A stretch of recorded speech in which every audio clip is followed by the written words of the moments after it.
Hi, and welcome to Inside the Huddle. I'm Daily Review Sports Editor Geoff Stoute here with Morgan City head football coach Scott Tregle. Tigers this week will be hosting Westminster. A week ago, Morgan City dominated Cohen 29-0 in a homecoming victory. Coach, obviously 3-1 now. I'm sure kids are really excited. Talk about how practice has been this week. Practice went real good yesterday. We marked this game on our calendar from the day last year. All summer we talked about it. I told them after the game Friday night that this is a week we have to redeem ourselves. I thought this game last year turned our season around for the worse, and hopefully this Friday will turn our season around for the better. Yeah, you always want that momentum going in the district, obviously.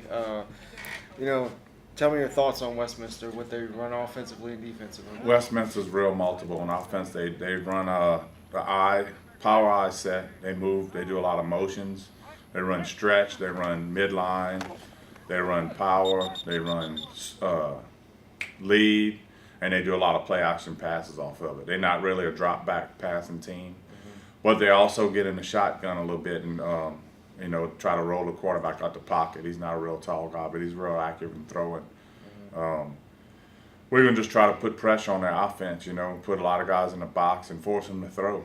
Because last year they ran on us. They just kept running the ball. They kept the ball away from us. They were nickel and diming us down the field, and they didn't turn the ball over much, if at all. It's about the same stuff as last year? Same exact, and it looks like the same players. I don't know how many seniors they had last year, but number 31, Ken Jones, is the best player by far. He's definitely a Division I prospect, and he's about 6'2", 220. He could run. He punts for him. He kicks for him. He plays defense. He plays fullback, tailback, tight end, wide receiver. Yeah. So he's everywhere. Remember that name from last year for y'all for the worst. But, right, exactly. Yeah, he was all over the place. I'm sure it has for your players, keep reminding them, and then, just the fact that you lost in overtime after a game that you were fully in control of last year. I'm sure that has a stink for them too. Right, exactly. And like I told them, we were up 14-0. We took them lightly, I believe, to come in the game. Got up 14-0, and we were kind of just coasting. And then next thing you know, they start chipping away.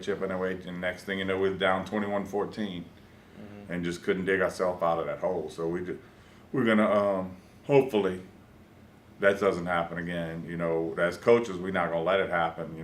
If the players let it happen, it's on them, because we've been preaching it all week. We've been on that tail all week. So you really, all we can do is try to give them the mindset of change from last year.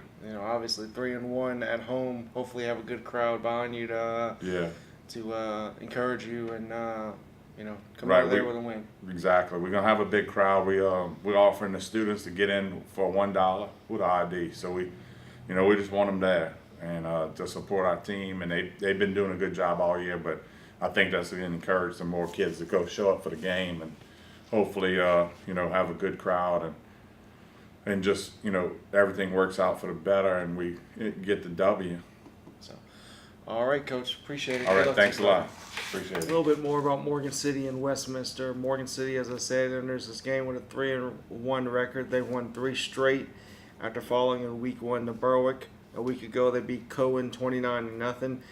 In that game, Morgan City didn't allow a first down, and Cohen had minus 10 yards of total offense. Westminster, meanwhile, enters with a 2-2 mark. A week ago, they defeated Ascension Christian. Morgan City's led this season in rushing by Ethan Ciano, in passing by Isaiah Escort, and in receiving by Kalen Hillen. In the first game to start the weekend, Central Catholic will host Centerville in a Thursday night contest. Central Catholic has hit a rough stretch lately. The Eagles have dropped 3 straight after a 1-0 start. 3 games by combined 18 points. Last week they lost the shootout to Lafayette Christian 46-42. That was also the District 7-1A opener. The Eagles dropped out this week out of the top 10 of the Louisiana Sports Writers Association poll, although they're still receiving votes.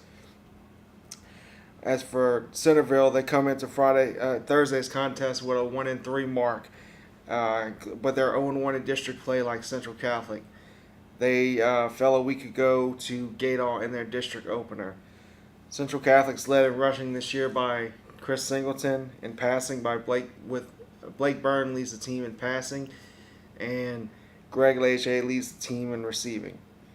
In another Friday night game, Berwick will hit the road for the first time this season when they travel to face Erath. The Panthers are 4-0 this season after defeating Franklin 20-14 a week ago. The Panthers got the winning touchdown with less than 30 seconds remaining when Colin Louviere connected with Toby Everidge on a pass play. Berwick is now 1-0 in district with that victory against Franklin.